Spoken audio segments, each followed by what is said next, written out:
Harari. You are asking for freedom in a system designed for total control. There is a question that most people never ask, not because they are incapable of asking it, but because the system they are living inside has been extraordinarily successful at making the question feel unnecessary. The question is this: when you feel free, when you experience the satisfying sensation of making your own choices, pursuing your own desires, living according to your own values, how much of what you call your own was actually constructed inside you, quietly, systematically, by forces you did not choose and cannot fully see?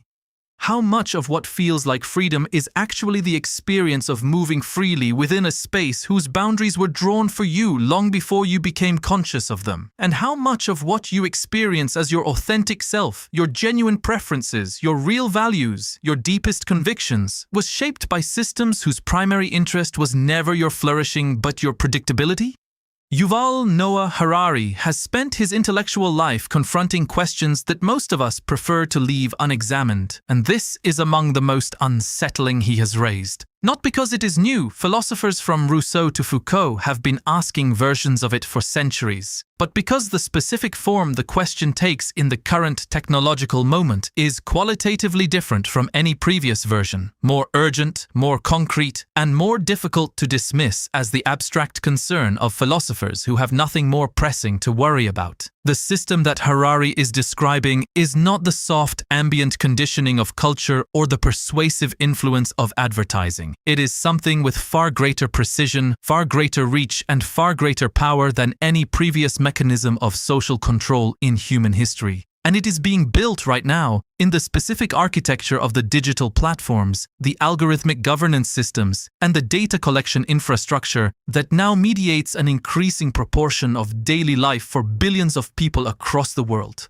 To understand what Harari means when he says that you are asking for freedom in a system designed for total control, we need to begin by understanding what control actually means in its most fundamental and most powerful forms, and why those forms have historically been more elusive than the crude mechanisms of physical coercion and explicit censorship that most people associate with the word. Control, in its deepest and most durable expression, is not the ability to prevent people from doing what they want to do. That form of control is expensive, unstable, and ultimately self-defeating, because it requires constant enforcement and generates constant resistance. The most durable and most complete form of control is the ability to shape what people want in the first place, to influence desire at the level of its formation rather than its expression, to construct the preferences, the values, the self-image, and the sense of possibility that an individual brings to their choices before those choices are made. A population whose desires have been comprehensively shaped by the system that governs them does not need to be coerced into compliance. They choose it freely because the choices available to them feel like an authentic expression of who they are. Not because they are constrained, but because they have been made into people for whom the desired behavior is genuinely attractive. This is not a new insight. Totalitarian ideologies of the 20th century understood it and attempted to implement it through the crude instruments available to them: mass propaganda, control of educational systems, elimination of independent media, and the systematic suppression of alternative narratives about the world. These instruments were effective up to a point, but they had significant limitations. They could shape what people said and what they did in public, but they could not reach the private space of individual consciousness with sufficient precision to fully control what people actually believed and desired. There were always gaps between the official story and the lived experience of ordinary people, gaps that generated underground cultures, private doubts, and the slow accumulation of discontent that eventually contributed to the collapse of even the most comprehensive 20th century totalitarian systems.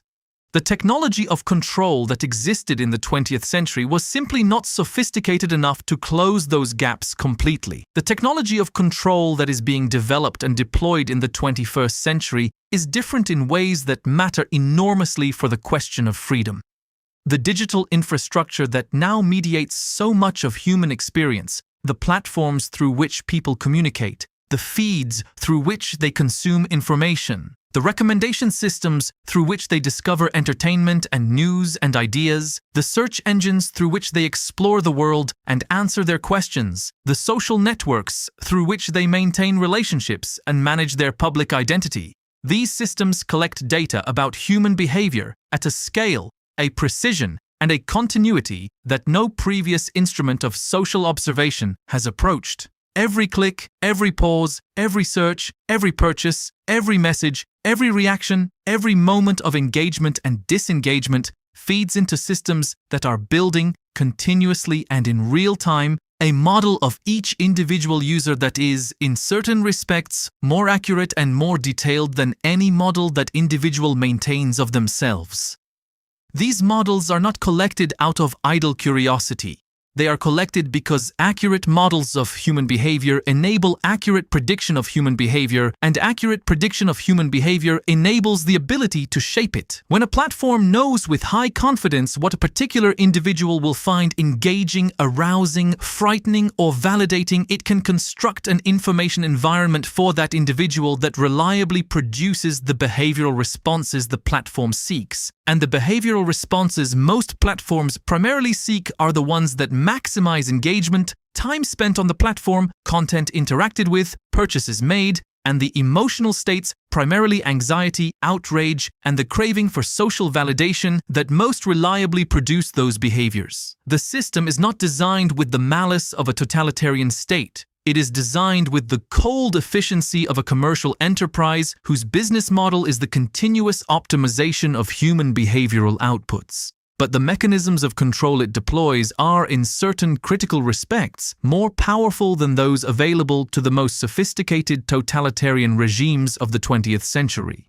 They are more powerful because they are invisible. The propaganda of 20th century totalitarianism was visible as propaganda. People knew, even when they could not say so publicly, that the information environment they inhabited was constructed and managed by a state with specific interests in maintaining certain narratives. The invisibility was never complete. The gap between the official story and lived experience was never fully closed. But the algorithmic curation of information environments that characterizes the current digital ecosystem is experienced by most users not as an ideological construction, but as a natural window onto reality. When you open your feed and see what the algorithm has decided you should see, you do not typically experience it as a curated selection designed to produce specific behavioral outcomes. You experience it as the world, as what is happening, as what matters, as what your social world is thinking and feeling. The frame is invisible, and the invisibility is precisely what makes it so powerful. They are also more powerful because they are personalized. The propaganda of the 20th century totalitarian state was broadcast to everyone, which meant it had to be calibrated to the average person and could never be perfectly tuned to the specific psychological vulnerabilities and desires of each individual. Algorithmic information curation is personalized to the individual with increasing precision, meaning that the specific combination of content that is most effective at producing the desired behavioral outcomes from this specific person can be identified and delivered with a specificity that blanket propaganda could never achieve.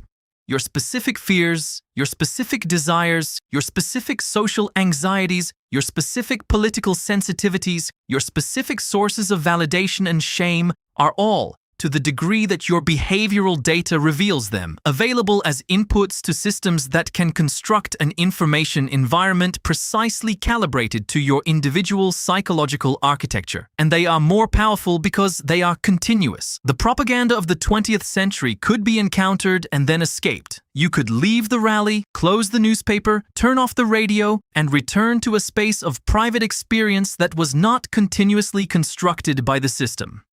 The digital information environment most people now inhabit is genuinely continuous. It is present at every idle moment.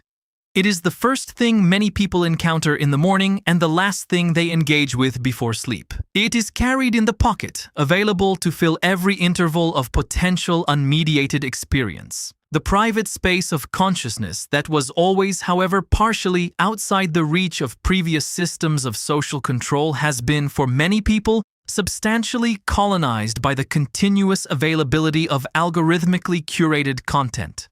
The gap between public and private experience, between the official story and the private doubt, that provided the inner freedom that totalitarian systems could never fully suppress, is being narrowed in ways that have no historical precedent. This is the specific architecture that Harari is pointing toward when he says that you are asking for freedom in a system designed for total control. Not a system designed for total control in the way that a totalitarian state is designed, through deliberate political intention to suppress human freedom, but a system that achieves many of the same effects: the shaping of desire, the construction of the information environment within which choices are made, the continuous monitoring and modeling of individual behavior through the commercial optimization of engagement that is its stated purpose. The effect on human freedom is not a side effect or an unintended consequence. It is a structural feature of a system whose effectiveness depends precisely on its ability to model, predict, and shape human behavioral outputs. Now, Harari asks the crucial question: what does it mean to be free inside this system? What does it mean to make authentic choices, to pursue genuine values, to express a real self within an environment that has been specifically constructed to make you predictable, to channel your desires toward commercially and politically useful directions, and to ensure that the choices you feel most freely making are the choices the system most wants you to make? The question is not merely philosophical, it is intensely practical, because the answer determines what you actually need to do to recover and maintain the kind of freedom that the word is supposed to mean. If your desires, values, and sense of self have been significantly shaped by systems whose interests are not aligned with your flourishing, then the first act of freedom is not the expression of those desires and values but the examination of them. The first question is not what do I want, but how was I made to want this? This examination is precisely what the system is most effectively designed to prevent, not through explicit censorship but through the management of attention. The most effective defense against genuine self-examination is the perpetual availability of compelling stimulation. Because genuine self-examination requires exactly what compelling stimulation prevents. It requires the willingness to be, for significant periods, without external input, without entertainment, without the reassurance of social validation, without the constant flow of new content that the system provides with such abundance and such precision. The system does not need to forbid self-examination. It simply needs to make the alternative, the endless stream of engaging, stimulating, emotionally resonant content, sufficiently compelling that the uncomfortable work of genuine self-examination is consistently displaced by something more immediately satisfying. And at this task, the current digital ecosystem is extraordinarily effective. The result is a population that is experiencing historically unprecedented levels of stimulation and historically unprecedented deficits of genuine self-knowledge. People know enormous amounts of information about the world as the algorithmic system presents it. They know relatively little, in many cases, about the specific mechanisms by which their desires, beliefs, and sense of self have been shaped. The gap between self-image and actual self, between what people believe about their own motivations and values and what their behavioral patterns actually reveal, is not a new phenomenon. Human beings have always had significant blind spots about their own inner lives, but the degree to which those blind spots are now being systematically maintained and exploited by systems that profit from the predictability produced by the blindness represents something genuinely new in the history of human self-knowledge and human freedom. Harari draws a direct connection between this dynamic and the political crisis of democratic governance that is one of the defining features of the current era in many parts of the world. Democracy, as a system of political governance, depends on a specific set of assumptions about the human beings who participate in it. It assumes that citizens are capable of forming genuine preferences about political matters, that those preferences reflect their actual values and interests to a meaningful degree, that they can evaluate the the claims of political actors with sufficient independence and critical capacity to make their participation in the political process something more than a rubber stamp on choices that have already been made for them. If these assumptions fail, if the preferences that citizens express in democratic processes have been significantly shaped by systems whose interests are not aligned with those citizens, if the information environments within which political judgments are formed have been constructed to produce specific political outcomes rather than to inform genuine deliberation, then the formal mechanisms of democracy, the elections, the referendums, the processes of political representation continue to function while their substance has been hollowed out. This is not a paranoid hypothesis. It is a description of dynamics that are already well documented in the political experience of multiple democratic societies. The micro-targeting of political advertising, which delivers personalized political messages designed to exploit individual psychological vulnerabilities rather than to inform genuine deliberation, is already deployed at scale. The algorithmic amplification of political content that generates high engagement through emotional intensity rather than through accuracy or genuine relevance is already a well-documented feature of the major social media platforms. The construction of informational bubbles so hermetic that people who inhabit them have access to significantly different factual universes and therefore have great difficulty engaging in the kind of shared deliberation that democratic politics requires is already a lived reality for enormous numbers of citizens in many countries. The freedom to vote, to speak, to organize, to choose among candidates and parties is real in these societies in the formal sense. But the freedom of the choices being made, the degree to which the preferences being expressed through these formal mechanisms are genuinely the preferences of the people expressing them rather than the preferences that have been most effectively cultivated by the information environments those people inhabit, is a much more complicated and much more troubling question. You are asking for freedom in a system designed for total control. Not total control in the sense that all outcomes are predetermined, but total control in the sense that the desires, beliefs, and self-images that people bring to their formal choices have been shaped with increasing precision and at increasing scale by systems whose interests in those choices are not the same as the interests of the people making them. What then is the response? What can a person who understands this situation actually do to recover some meaningful degree of the freedom that the word is supposed to describe?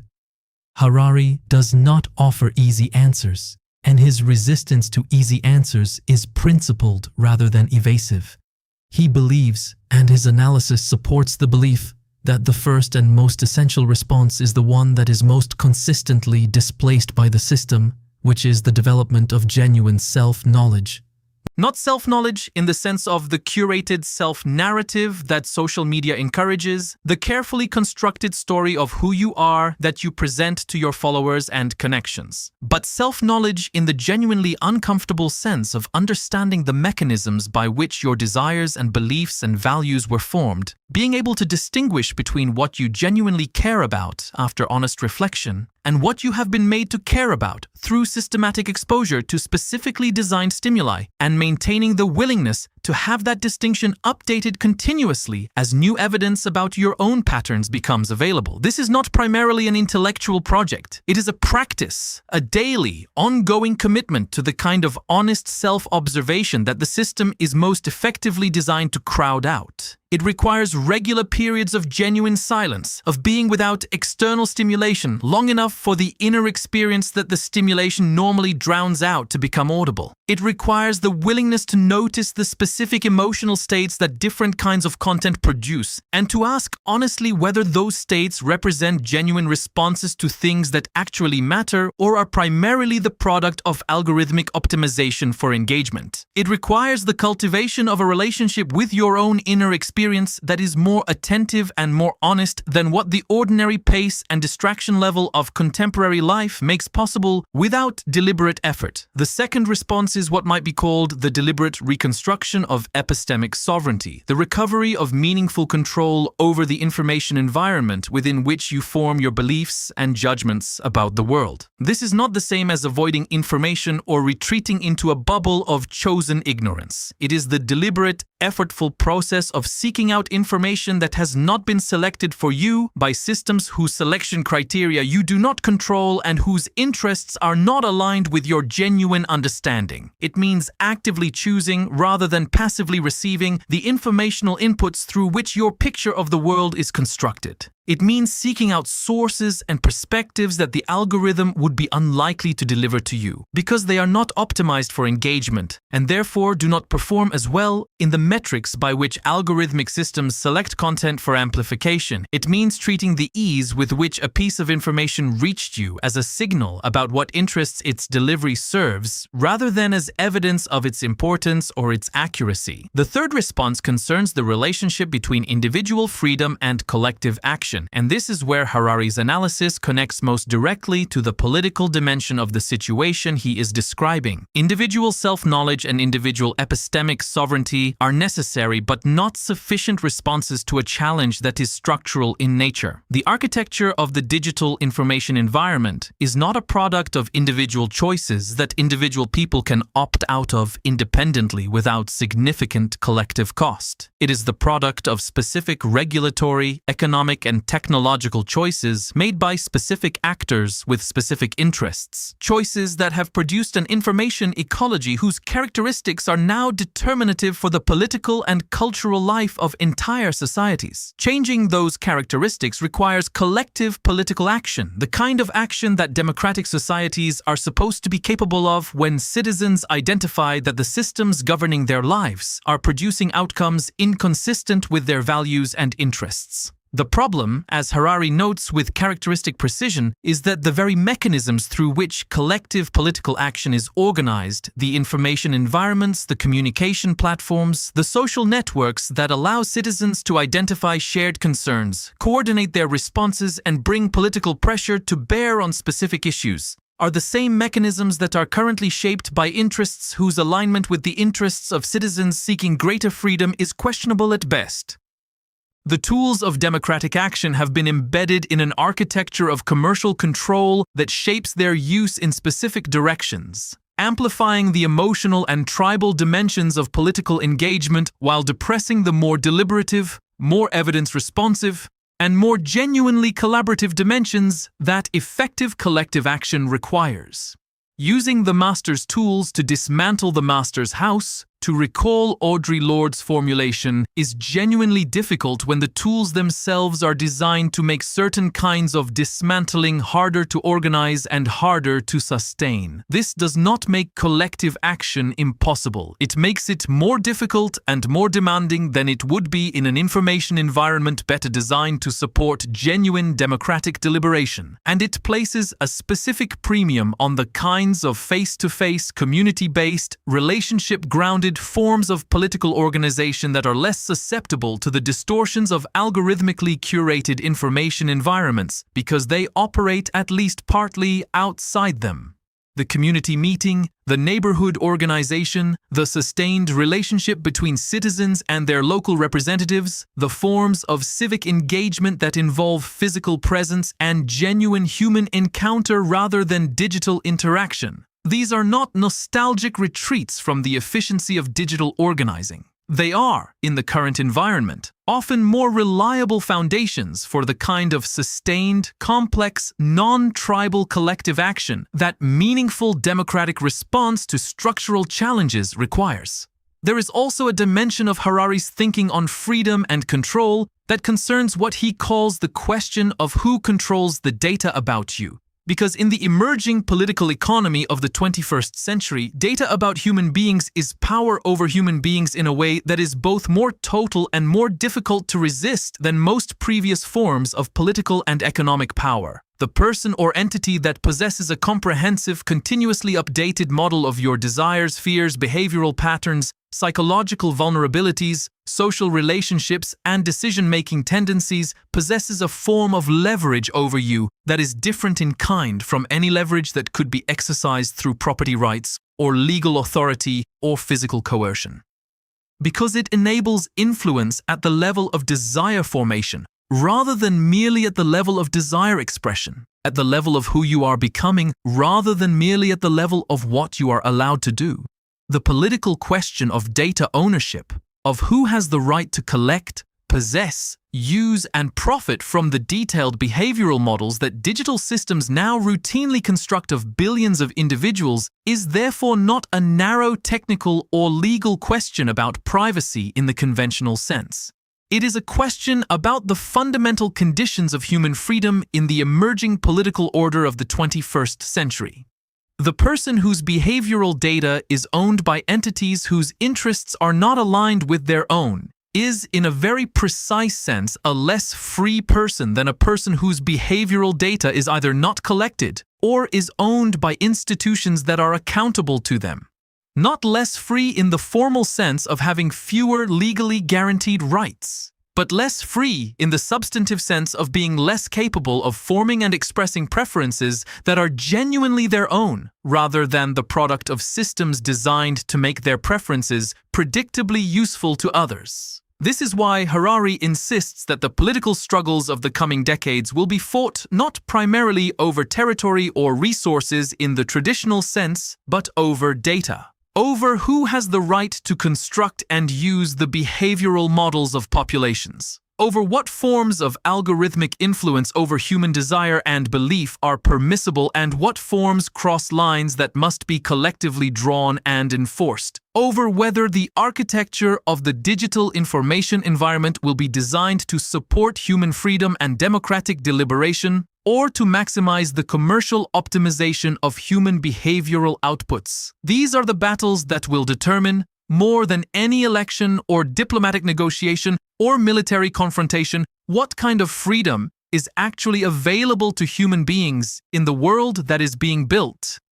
Asking for freedom in a system designed for total control is not a hopeless request, but it is a request that requires, first and above all, a clear understanding of the system you are asking for freedom from. Because you cannot resist effectively what you cannot see clearly, and you cannot see clearly what the system has successfully made invisible by making it feel like the natural order of things rather than a constructed architecture that serves specific interests. The first act of freedom, in the conditions Harari is describing, is perception, the willingness to see the system as a system, to recognize the construction as a construction, to feel the edge of the frame rather than taking the frame for the world. This is uncomfortable because the frame has been made to feel like the world, and recognizing it as a frame generates a kind of existential vertigo that the alternative, remaining inside it unconsciously, does not. But it is necessary because without it, every subsequent claim to freedom is freedom only within the terms the system permits, which is to say, not the substantive freedom the word is supposed to mean. You are asking for freedom in a system designed for total control. That is the situation. The question that follows from understanding it clearly is not whether freedom is possible, it is. But what freedom in these conditions actually requires? And the answer is this: it requires more than the absence of explicit constraint.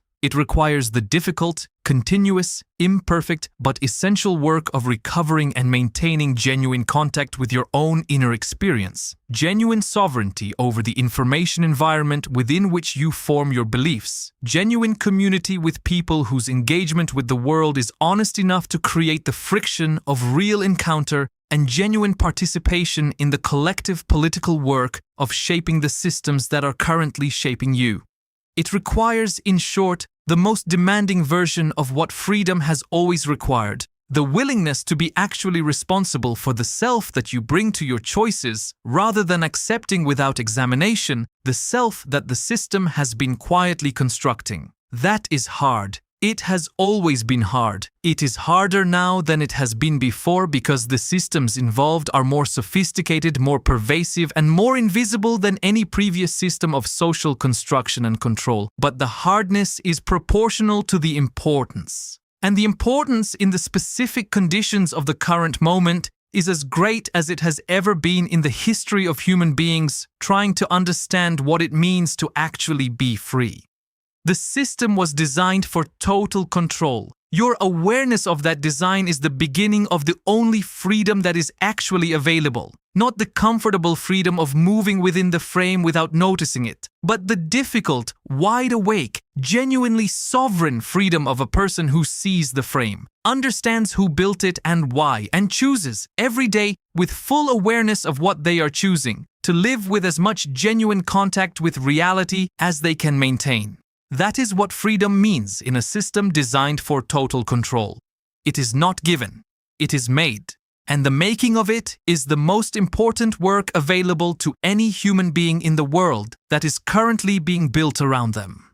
To fully appreciate the depth of the challenge Harari is describing, it helps to trace the historical arc of how control has evolved across different eras of human civilization, because that arc reveals something important about why the current moment represents not merely an intensification of familiar forms of power, but a qualitative shift in what control means and how it operates.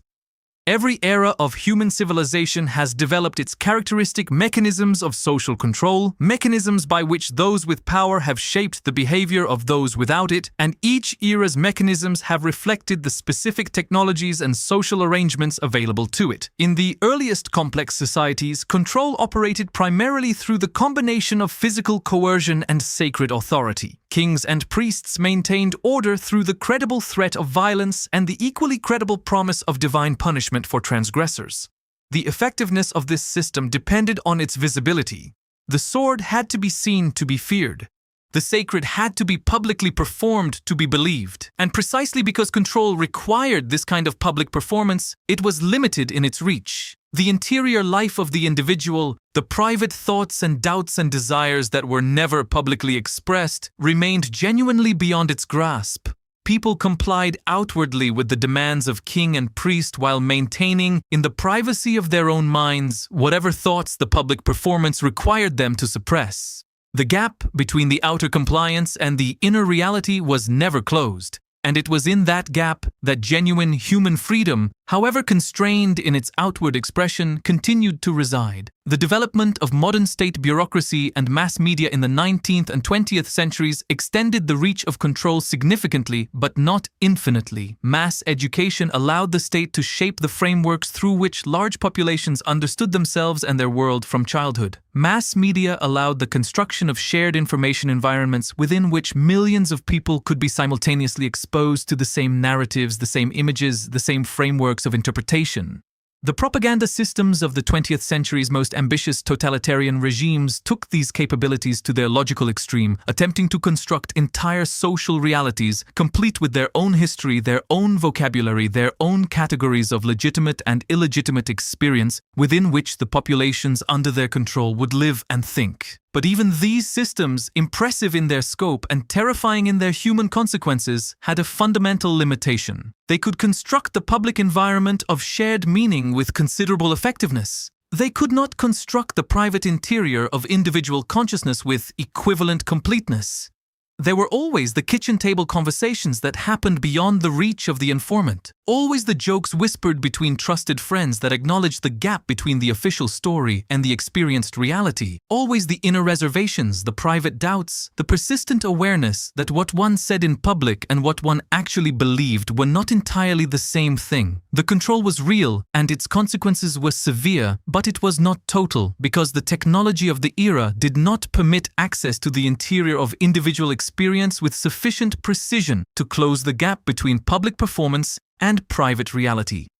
The technology of the current era is different in a way that matters crucially for this specific limitation. The digital systems that now mediate so much of human experience are not primarily systems of external surveillance that observe behavior from the outside. They are systems that operate to a significant degree from the inside, embedded in the devices and platforms that millions of people carry with them constantly, interact with voluntarily, and depend on for their experience of connection, information, entertainment, and even their sense of social reality. The data they collect is not primarily behavioral data in the traditional surveillance sense, data about what people do in the observable public world. It is data about what people attend to, what they find engaging, what produces emotional responses, what they seek out when they believe no one is looking. It is data that reaches further into the interior of individual experience than any previous surveillance technology. And the systems built on that data do not primarily seek compliance in the traditional sense of preventing forbidden behaviors. They seek and increasingly achieve something more intimate and more thorough: the shaping of desire itself, the construction of the wanting that precedes choosing. choosing. This is why Harari's formulation is so precise and so disturbing. You are asking for freedom in a system designed for total control, not the crude total control of the 20th century totalitarian state, which operated through fear and coercion and the management of public information, but the more sophisticated total control of a system that reaches into the formation of desire and preference and belief before the individual is aware that the formation is happening. A control that does not feel like control because it operates at the level at which the self is constructed, making the controlled desire feel like the authentic desire, making the shaped preference feel like the genuine preference, making the constructed self feel like the real self.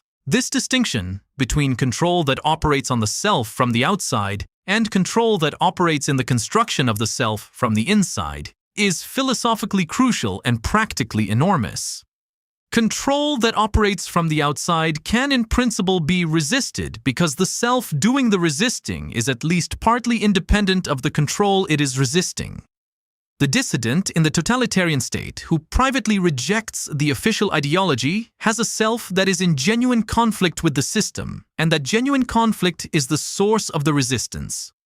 But control that operates in the construction of the self creates a situation in which the genuine conflict may never arise, because the self that would need to resist has been constructed in ways that make the controlled outcome feel like the freely chosen one.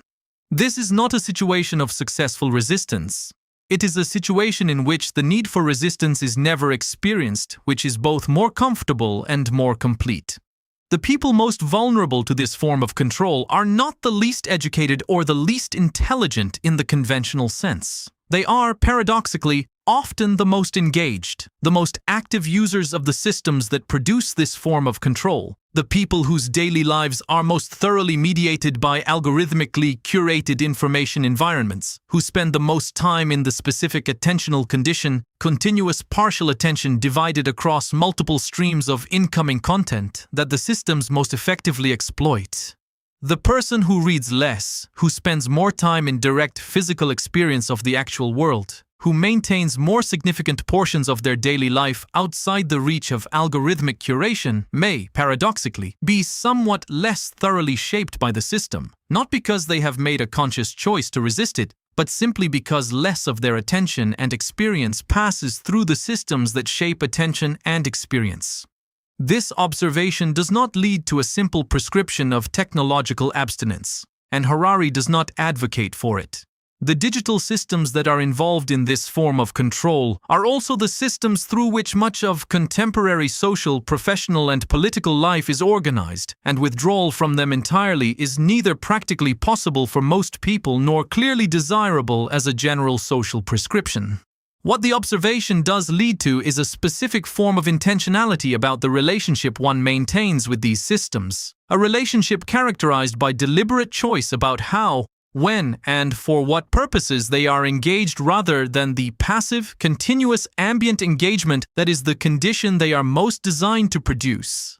The person who uses a platform deliberately for specific purposes, with specific time boundaries, and with ongoing, honest attention to what the use is producing in their inner life and their understanding of the world, is in a meaningfully different relationship with the system than the person who inhabits it continuously as the default condition of their waking experience. This is a practical freedom that is available within the system, not a freedom from the system in any complete sense, but a genuine form of the only freedom that is actually accessible in the conditions Harari describes. It requires ongoing effort because the systems are designed to minimize this kind of deliberate intentionality and to maximize the habitual, continuous, unreflective engagement that makes the shaping of desire most complete. But it is achievable, and its achievement is meaningful, both for the individual who maintains it and for the broader social ecology of freedom that depends on a sufficient number of people maintaining sufficient independence from the systems that seek to make independence unnecessary by making control feel like choice. The most important thing Harari wants people to understand about the system designed for total control is not that resistance is futile. It is that resistance requires a specific and unusual quality of attention, a quality of attending to one's own inner experience and to the information environment that shapes it with more honesty and more critical awareness than the system is designed to support. It requires the regular practice of asking not just what you think and what you feel, but how you came to think and feel it. What specific stimuli preceded the thought or feeling? What interests are served by your having had it? Whether you would think and feel the same way if you had encountered the world differently arranged. These are uncomfortable questions, and they become more uncomfortable the more honestly they are pursued because they reveal, gradually and sometimes startlingly, the degree to which what feels like genuine selfhood is also partly a product of forces that have no particular interest in your freedom. But they are the necessary questions, because the alternative to asking them is not freedom. It is the seamless, comfortable, thoroughly managed experience of freedom that the system is most effectively designed to produce. The freedom that feels real because it has never been examined. The freedom that operates entirely within the frame because the frame has been made invisible. The freedom that, in Harari's precise and devastating formulation, is asking for something in a system designed to make the asking feel satisfied without the thing ever being genuinely received. You are asking for freedom in a system designed for total control. Now you know what the system is. The asking genuinely begins here.